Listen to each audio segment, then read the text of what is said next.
दुरूद शरीफ पढ़ लो।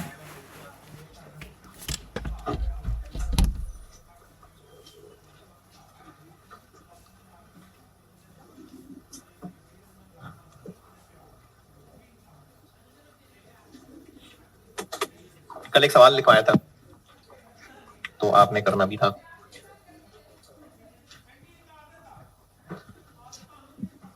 दो 2024 और 2023 रीस्टेटेड। सेल्स में कोई एरर था? नहीं। तो सेल्स आ जाएंगे ऐसे ही 400 था जी। 360। कॉस्ट ऑफ सेल्स, इसमें मसला था क्या? ब्रैकेट में भी कर सकते हैं वैसे। 2024 2023 कॉस्ट ऑफ सेल्स गिवन कितनी है? 240 और 200।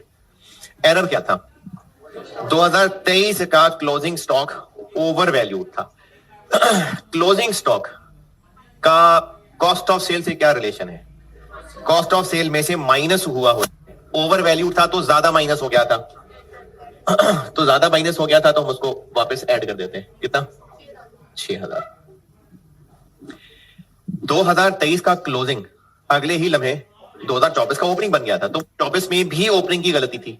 और ओपनिंग स्टॉक का कॉस्ट ऑफ सेल से रिलेशन ये है कि उसमें ऐड हुआ होता है, तो ज्यादा ऐड हो गया है तो माइनस कर देंगे। और 2024 का फिर क्लोजिंग गलत था। 25 का ओपनिंग, 25 का क्लोजिंग, 26 का क्लोजिंग। बस ये क्लोजिंग गलत था तो बस ओपनिंग गलत था अगला। बस उसके बाद 2024 का तो फिर नए सिरे से क्लोजिंग गिना होगा। तो ये 6000 का क्लोजिंग स्टॉक का एरर। तो सही कॉस्ट ऑफ सेल्स बन गई 234,206। हाँ जी बताएं, ये जो सवालिया निशान शक्लों पे है बताएं, इसमें अगर एतराज है तो करना था, तो एतराज होना था। कॉस्ट ऑफ सेल्स आ गई सही वाली 234 और 206 1666 154। ये बन गया ग्रॉस प्रॉफिट। अदर इनकम में मसला था। हाँ, अदर इनकम में मसला था कि 4 महीने की इनकम हमने 23 में डाल ली, जबकि वो 24 में जानी चाहिए थी। 1 नवंबर को मशीन किराए पे दी 6 महीने के लिए 12,000 रुपए। वो 6 महीने थे 1 नवंबर से 30 अप्रैल। तो 2 महीने 23 में, 4 महीने 24 में। लेकिन अकाउंटेंट ने उस पूरे के पूरे 12,000 को 2023 में ही इनकम मान लिया। तो वर्किंग में भी कर सकते हैं, ब्रैकेट में भी कर सकते हैं। 24 की इनकम कितनी है सवाल में? 25,000। और 23 की 20,000। एरर क्या हुआ? हमने 2023 में 4 फालतू महीने की इनकम डाली हुई है, तो वो हम यहां से निकाल के यहां डाल लेते। 12,000 थी 6 महीने की, तो 2,000 पर मंथ हो गई, तो 4 महीने की। तो सही अदर इनकम बन गई 33,000 और 12,000। ऑपरेटिंग एक्सपेंसेस में भी मसला था। वर्किंग 2।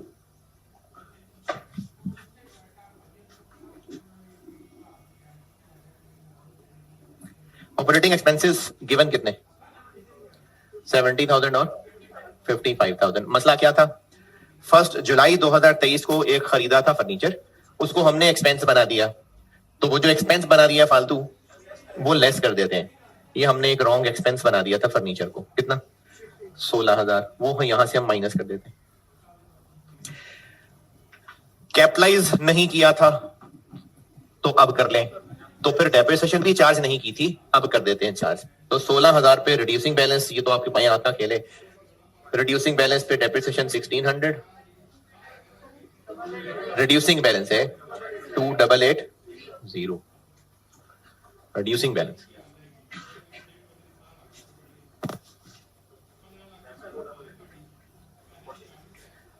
40600।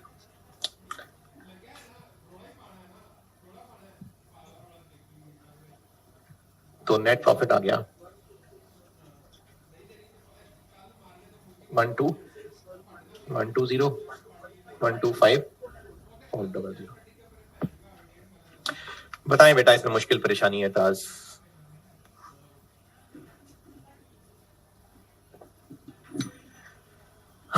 जिसने भी किया था सबका सब सही है? नहीं? चले, जो गलतियां थी देख लें, वो गलतियां थी, बोंगियां थी, नॉलेज की कमी थी, कुछ पूछना है तो बताइए। कुछ नहीं? चलें और लिखें सवाल।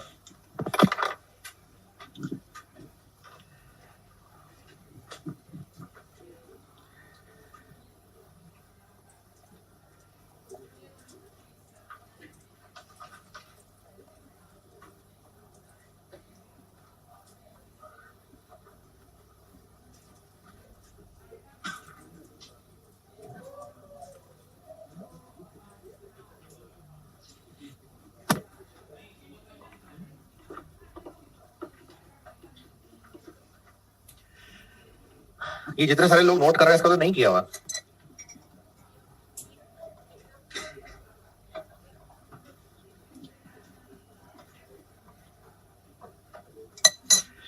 अच्छा, अपने नॉलेज के लिए पूछ रहा हूँ, क्या क्या गलतियां हुई? ओपनिंग नहीं लिखा था, और ये दोनों ही काम नहीं किए। ये हाँ, लेस नहीं किया था, रिड्यूसिंग बैलेंस नहीं लगाया था।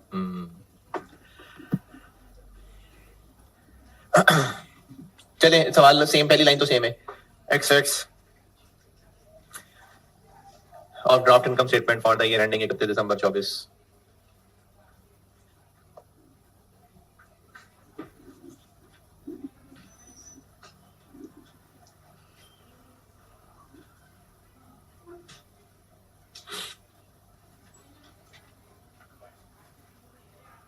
दो हजार 24 का कॉलम, 2023 का कॉलम।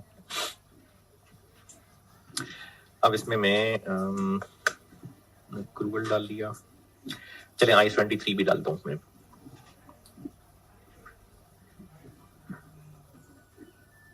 सेल्स, अंग्रेजी लिख लें पहले। Sales, cost of sales, gross profit, operating expenses, finance cost और नेट प्रॉफिट।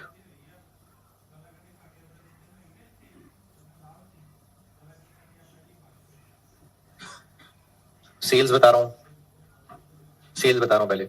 2024 की 3,300,000 और 2023 की 220,000, 220। कॉस्ट ऑफ सेल्स 200,000 और 130,000, 130। जीपी क्या हो गया? 1,00,000 और 90,000। ऑपरेटिंग एक्सपेंसेस 35,000 और 30,000। फाइनेंस कॉस्ट 6,000 और 15,000। नेट प्रॉफिट देखें।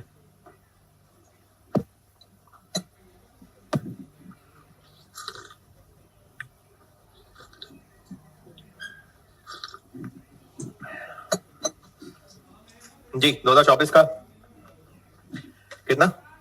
59,000 और 45.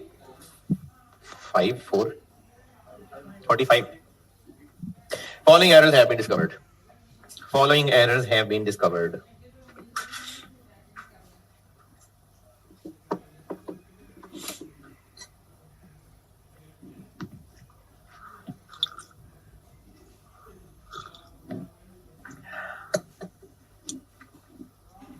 Number 1, closing stocks were wrongly valued as follows. Closing stocks were wrongly valued as follows. As follows में लिखें पहले। 2023 overvalued by 4,000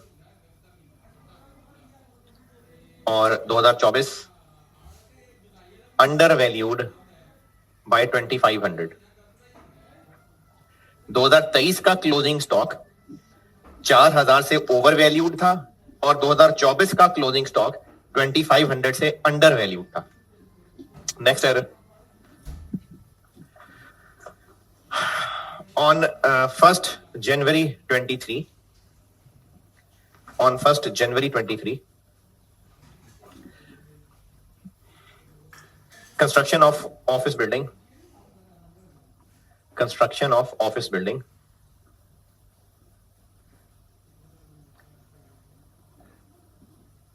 was started and it was completed on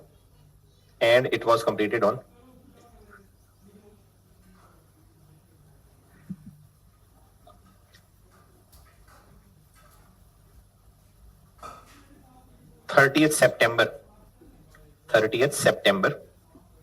2023.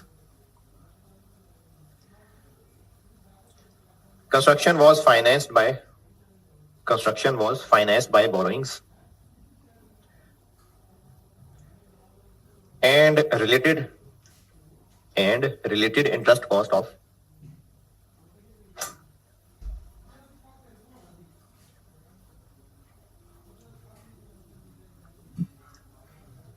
12,000 was wrongly charged as expense.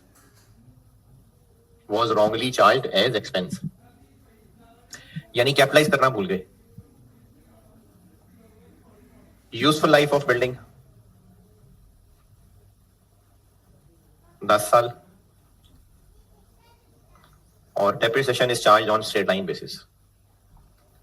Building की depreciation straight line पे charge होती है। चले जी, आपसे required है इनकम स्टेटमेंट ठीक करके बना दें।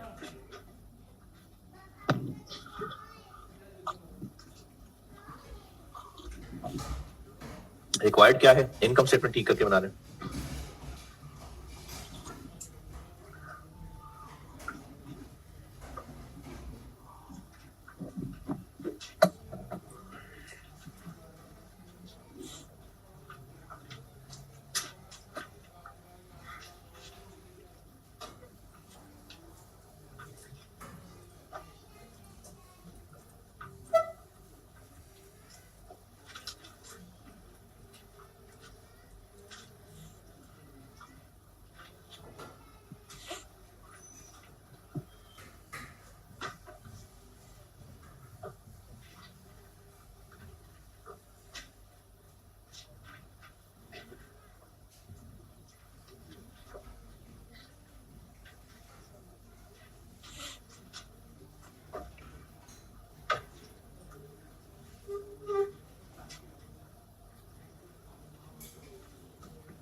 हाँ जी, डन।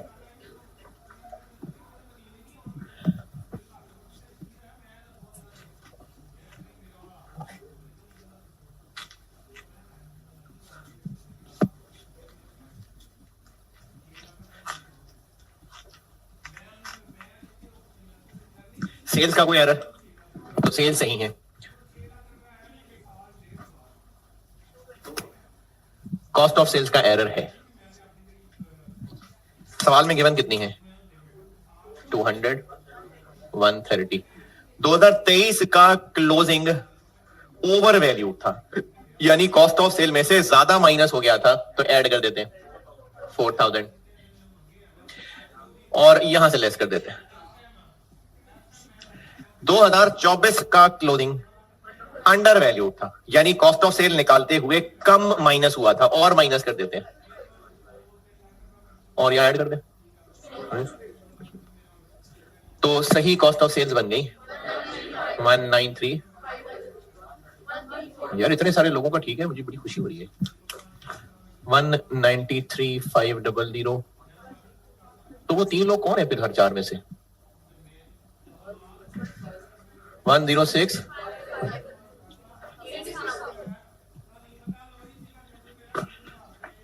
ऑपरेटिंग एक्सपेंसेस, इनमें कोई मसला है? अच्छा, इसका मसला बताता हूं बाद में। फाइनेंस कॉस्ट में मसला है।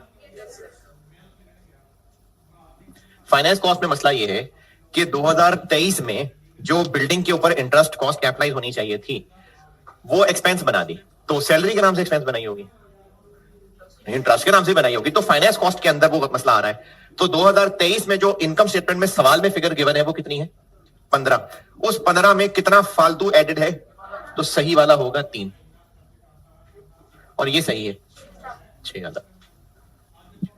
2023 में जो 12000 थी वो बिल्डिंग से रिलेटेड थी, अकाउंटेंट ने गलती से उसको इंटरेस्ट एक्सपेंस बना दिया, तो जो आपको सवाल में 15000 दिया हुआ है उसमें 12 फालतू शामिल है, तो उसमें से 12 निकाल दिया तो पीछे 3 रह गया। ऑपरेटिंग एक्सपेंस में क्या मसला है? गिवन कितना है? 30,000।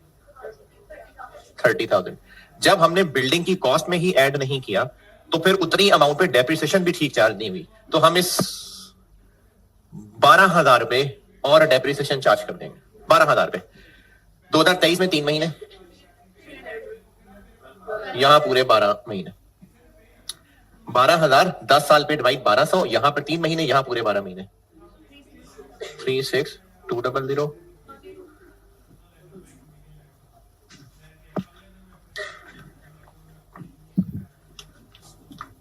36,200 और 30,300। तो सही नेट प्रॉफिट हो गया 6,4,300 52। ये सही है, इसका तो मुश्किल काम नहीं है ये।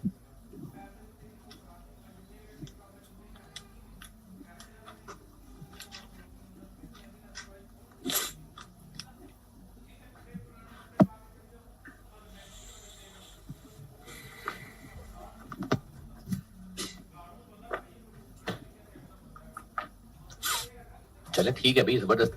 अच्छा, अब ना सवालों की वैरायटी थोड़ी बदलते हैं, और ये इनकम स्टेटमेंट बहुत है। पास पेपर का कोई सवाल बीच में जरूर कर लेंगे, लेकिन अभी शुरू के अपने बनाए हुए सवालों में बहुत है इनकम स्टेटमेंट। इसके बाद ना चैप्टर पढ़ाने मैंने आपको, इसमें बताएं पहले बेटे, पूछना कुछ तो सरमाया ना करें, पूछा करें ना, कोई भी मसला हो तो, आसान है। इसके बाद ना चैप्टर पढ़ाना है statement of changes in equity. तो पढ़ा, मैं इसको प्यार से सोची कहा करूंगा। अगला सवाल लिखें, extracts of retained earnings column, retained earnings column of statement of changes in equity.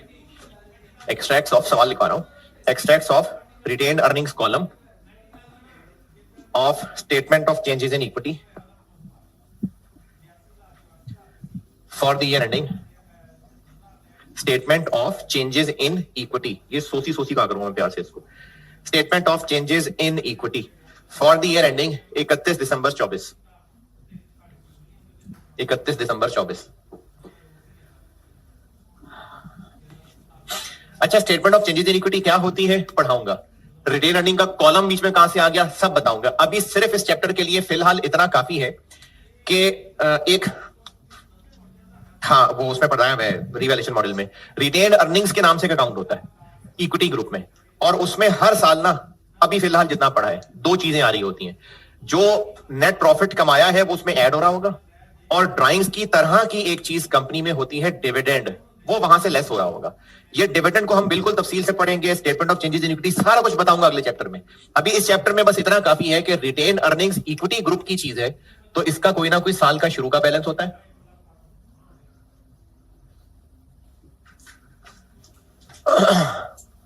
फिर इसमें उस साल का प्रॉफिट ऐड होता है, और डिविडेंड है अगर तो वो लेस होता है। इस चैप्टर में ये इतनी बात बहुत याद रखना, बाकी डिविडेंड की कैलकुलेशन और पूरी statement of changes in equity वो अगले चैप्टर में सिखाऊंगा। नेट प्रॉफिट था 60 और डिविडेंड था 10, 350। ये रिटेन्ड अर्निंग्स 2023 का आ गया क्लोजिंग, लेकिन सवाल तो मैंने कहा है 24 का। तो जिस तरह इनकम स्टेटमेंट के अंदर ये दो कॉलम्स होते हैं ना, ये कंपैरेटिव है, इस तरह ना statement of change in equity ऐसे को चलती है, पहले कंपैरेटिव पोर्शन, इसी की आगे कंटिन्यूटी के अंदर। अब ये 23 का क्लोजिंग बन गया जो कि 24 का, तो इसी के नीचे 24 आ रहा होगा। यानी इसमें कंपैरेटिव बताने का ये तरीका है कि कंपैरेटिव से शुरू करते हैं क्योंकि उसी के फ्लो में आगे चलना होता है, उसके नीचे फिर करंट। तो 2024 का नेट प्रॉफिट ऐड कर लेते हैं 80,000, और 2024 का डिविडेंड 15,000। ये डिविडेंड मैंने आपको बिल्कुल पढ़ाना है, अभी सिर्फ समझने के लिए आप इसको ड्राइंग्स जैसी चीज कह सकते हैं। 415000।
यहां तक noted.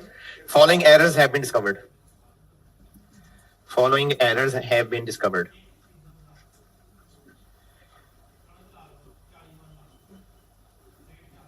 Number 1, closing stocks were wrongly valued as follows.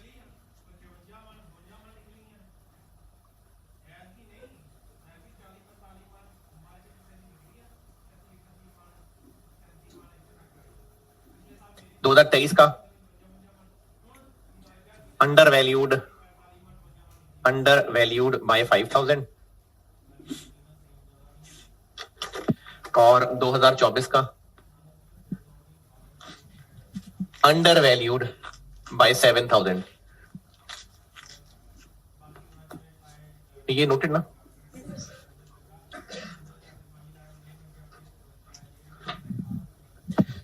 Next error,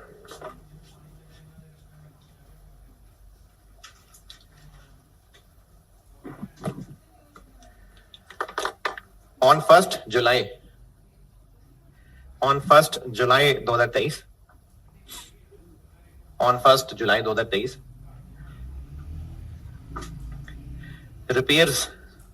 repairs to plant and machinery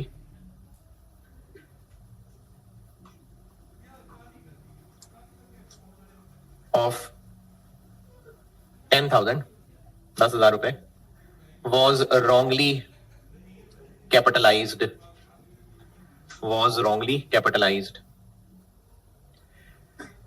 depreciation is charged at 20% reducing balance basis 20% reducing balance basis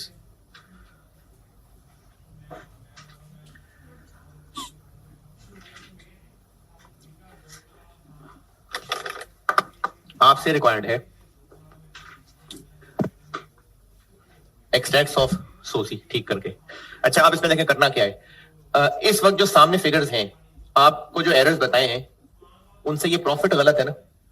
format तो यही रहेगा, लेकिन फिर हमें ना सही वाला प्रॉफिट यहां लिखना पड़ेगा। तो ये है कंपैरेटिव, तो इसको यही कह देंगे रीस्टेटेड। और ये दोनों सही फिगर्स निकालनी है, तो वर्किंग वन।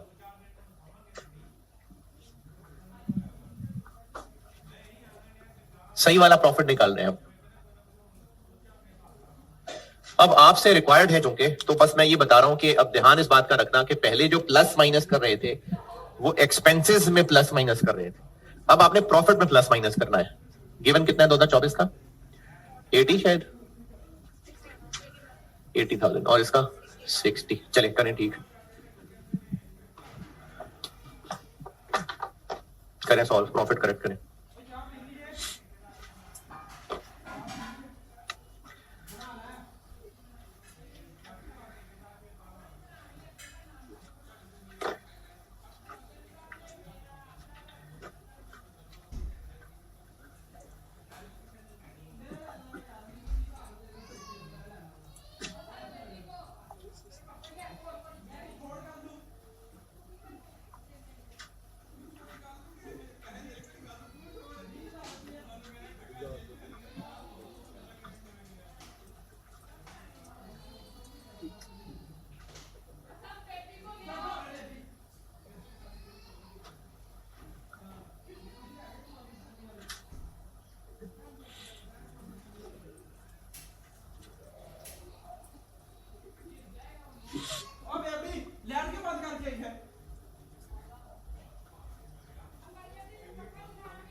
हाँ जी,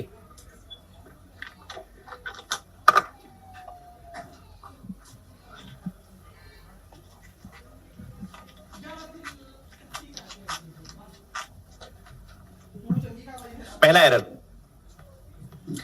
क्लोजिंग स्टॉक वाला। अब जब हमने क्लोजिंग स्टॉक को देखना है ना, तो उसको प्रॉफिट के साथ लिंक करके देखना है। 2023 का क्लोजिंग स्टॉक अंडर वैल्यू था। क्लोजिंग स्टॉक का प्रॉफिट के साथ डायरेक्ट रिलेशन होता है। क्लोजिंग स्टॉक अंडर वैल्यू था, कम था, तो प्रॉफिट भी कम था। अब हम प्रॉफिट को ठीक कर रहे हैं, पिछले सवाल में कॉस्ट ऑफ सेल को ठीक कर रहे थे, तो प्रॉफिट को और बढ़ा देंगे 5000। ओपनिंग बन के जब ये ठीक होगा तो लेस हो जाएगा। 2024 का क्लोजिंग स्टॉक 7000 से अंडर वैल्यू था, तो प्रॉफिट कम आया हुआ था, बढ़ा देते। दूसरा एरर, 2023 में रिपेयर्स थी, हमने उसको बना दिया एसेट। रिपेयर्स चार्ज होनी चाहिए, तो प्रॉफिट में से माइनस 10,000। जब हमने गलत कैपिटलाइज कर दिया तो फिर डेप्रिसिएशन भी गलत चार्ज की। डेप्रिसिएशन को करेंगे रिवर्स, 6 महीने की डेप्रिसिएशन रिवर्स, एक्सपेंस रिवर्स कर रहे हैं तो प्रॉफिट में ऐड कर देंगे 18, रिड्यूसिंग बैलेंस।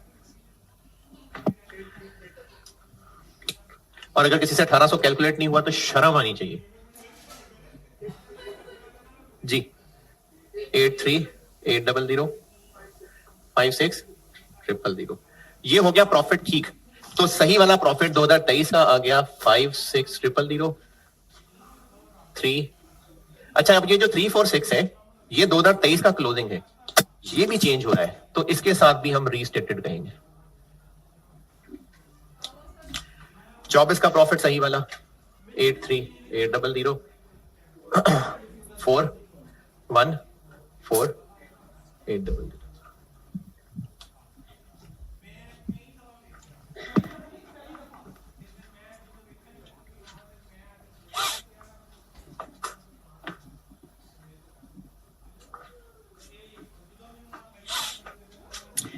बताइए जी, प्लस माइनस में कोई एतराज? चलें, अब एक से ज्यादा साल के एरर ले आते हैं।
ठीक है, नोटेड।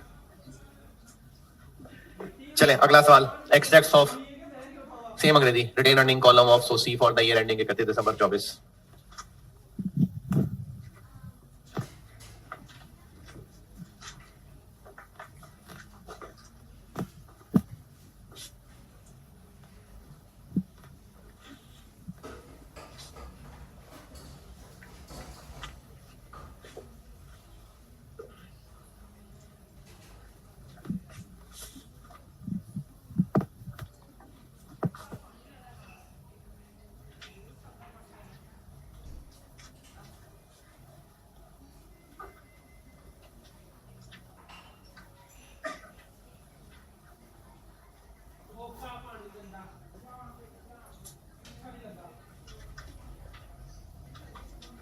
ये कैलकुलेशन देख लेना तो यार।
Following errors have been discovered.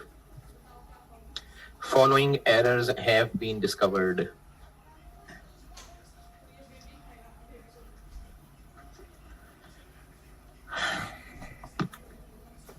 Number 1.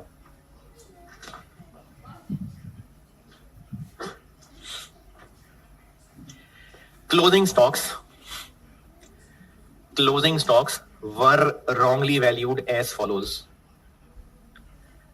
Closing stocks were wrongly valued as follows.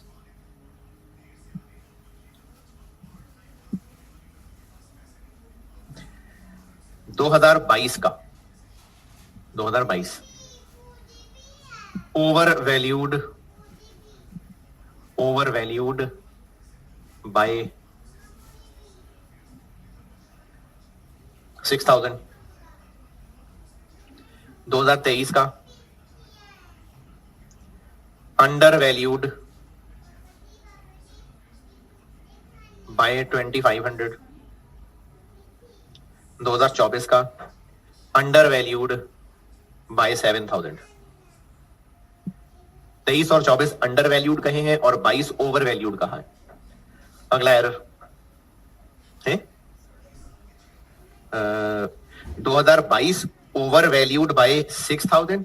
2023 under valued bye 2,500 2500. 2024 under valued bye 7,000. अगला error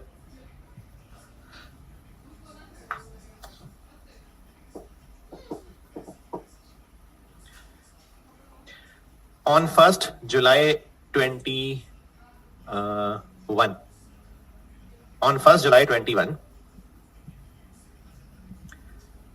a machine was purchased for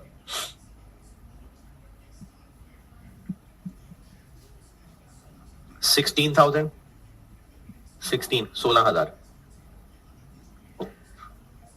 but it was wrongly charged as expense.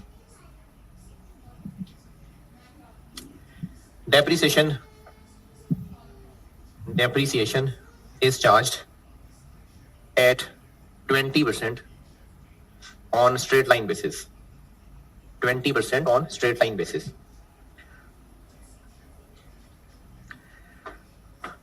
हमसे required है मिल मिला के ये revised सोसी.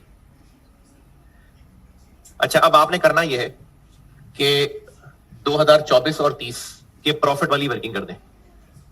जैसे ये किया हुआ, एक कॉलम की जगह रख लें, दो कॉलम्स की जगह छोड़ के 23 और 24 की ये वर्किंग कर दें. मैं दो कॉलम और बनाऊंगा बाद में. पहले आप 23 और 24 की ये वर्किंग कर दें. सोसी का फॉर्मेट छोड़ दें, वो मैं बनाऊंगा. आप सिर्फ इस सवाल में से चुन के जो आपको लगता है 23-24 का मसला है तो ये प्रॉफिट वाली वर्किंग बंद कर दें.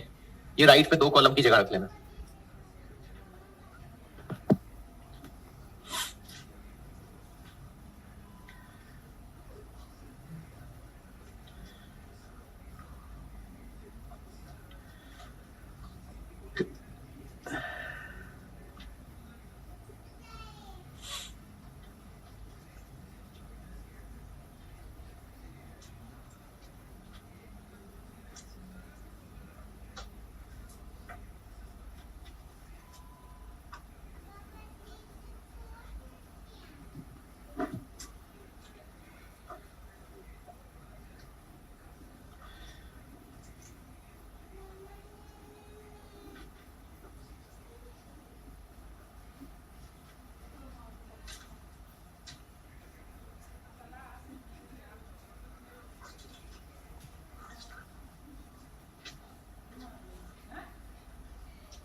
हाँ जी,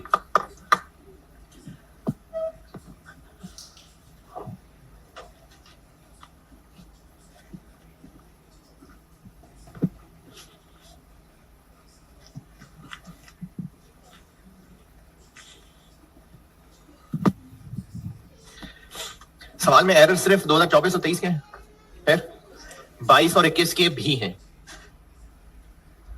तो फिर हमारी वर्किंग में 22-21 भी आ जाएगा। 2024 का प्रॉफिट कितना? 90। 23 का नहीं पता। एरर्स, पहला एरर। अच्छा, ऊपर प्रॉफिट नहीं पता तो नहीं लिखा, नहीं पता मैं। पहला एरर क्लोजिंग स्टॉक। अब ये जो क्लोजिंग स्टॉक वाली कहानी है ये 2022 से शुरू हो रही है, तो हम अपनी वर्किंग में 2022 से चलाएंगे। 2022 का क्लोजिंग ओवर वैल्यू था, यानी प्रॉफिट में ज्यादा एडेड था, माइनस कर देते हैं 6000। 2023 का क्लोजिंग अंडर वैल्यू था, क्लोजिंग स्टॉक कम था तो प्रॉफिट कम था, ऐड कर देते हैं 2500। 2024 का क्लोजिंग अंडर वैल्यू था, प्रॉफिट कम था तो ऐड कर देते हैं। अब यही वाले अगले साल के बन जाएंगे ओपनिंग, तो ये 2500 यहां माइनस और ये 6000 यहां ऐड। ये नंबर 1 है। सबका सब ठीक है? नहीं यार, दिल के बुरे लोग नहीं है आप। दूसरा एरर, हाँ, आपको चूंकि 24 और 23 कहा था तो उनमें तो मसला डेप्रिसिएशन का ही था, लेकिन अब मैंने जितने सालों के एरर थे वो सब लिख लिए। मसला ये था कि मशीन को हमने एक्सपेंस बना दिया। किस साल में? 21 में एक्सपेंस बना दिया था, तो प्रॉफिट में एक्सपेंस चार्ज कर दिया था। ठीक करना है तो एक्सपेंस बना दिया था तो ऐड कर देंगे, प्रॉफिट में ऐड कर देंगे 16000। और जब हमने इसको मशीन ही नहीं कहा था तो फिर डेप्रिसिएशन भी नहीं की होगी, तो डेप्रिसिएशन कर लेते हैं। 2021 में 6 महीने डेप्रिसिएशन चार्ज करनी है माइनस, और उसके बाद फिर तीनों साल पूरे पूरे।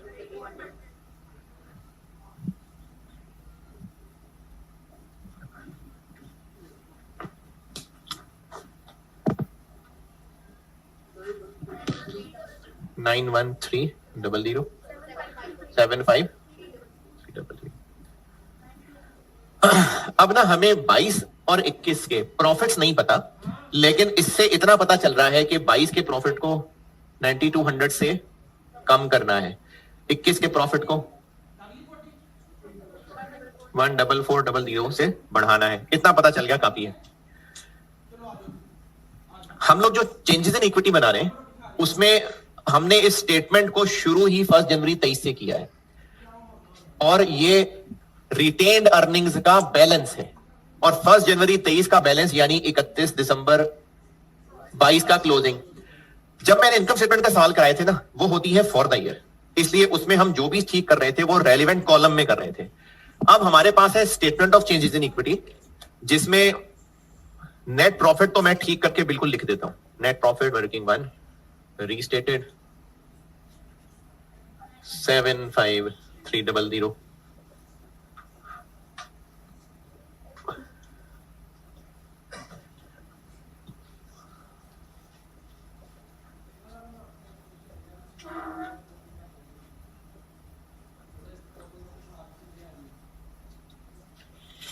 $91300 डिविडेंड 20,000।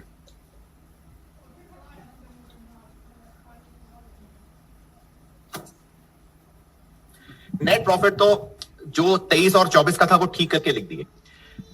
जहां तक बात है 23 से भी पुराने साल के एरर है, तो वो भी एरर ही, तो उनका इफेक्ट इस वक्त इसमें कहां शामिल है? इसमें, क्योंकि ये 22 का क्लोजिंग है, तो अब हम यहां पर 22 और 21 की फिगर्स तो नहीं लिखे हुए, लेकिन उनके प्रॉफिट्स इसके अंदर शामिल हैं। तो हमारी इस एडजस्टमेंट से पता चल रहा है कि हमने 22 और 21 चूंकि दोनों कंबाइंड होके इसके अंदर आ रहे हैं, तो हम इन दोनों को कंबाइन कर लेते हैं। 5200 पॉजिटिव नेगेटिव, यानी हमने 22 और 21 की जो गलतियां थी उनको ठीक करने के लिए प्रॉफिट्स को 52 से बढ़ाना है। तो ये प्रॉफिट्स ही तो इसके अंदर एडिड थे, इसको बढ़ा देंगे और इसके लिए हम नाम यूज करेंगे adjustment for prior period errors working one. यानी अगर इनकम स्टेटमेंट का सवाल है तो जो दो कॉलम है बस उन दो कॉलम्स की फिगर्स ठीक करनी है। लेकिन अगर चेंजेस इन इक्विटी का सवाल है तो उसमें हमने 24 और 23 के प्रॉफिट्स तो ठीक करने ही करने हैं। अगर एरर उससे भी पुराने साल का है तो ओपनिंग बैलेंस में भी एडजस्टमेंट करनी है। क्या एडजस्टमेंट करनी है? प्रॉफिट को हमने 52 से बढ़ाना है 255। ये कहलाएगा balance as at 1 January 23 restated 320500 जी 391800 income statement for the year. इसलिए उसमें जो एरर ठीक करना था वो भी सिर्फ फॉर द ईयर उसी कॉलम के अंदर। लेकिन statement of changes in equity में चूंकि रिटेन अर्निंग्स का बैलेंस आ रहा है तो जो 23-24 के प्रॉफिट में ठीक करना था वो कर लिया। जो उससे पुराने साल के एरर हैं उनको हमें यहां एडजस्टमेंट करनी पड़ेगी।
हाँ जी, अभी तक कोई बहुत मुश्किल काम। चले ठीक है, अल्लाह हाफिज।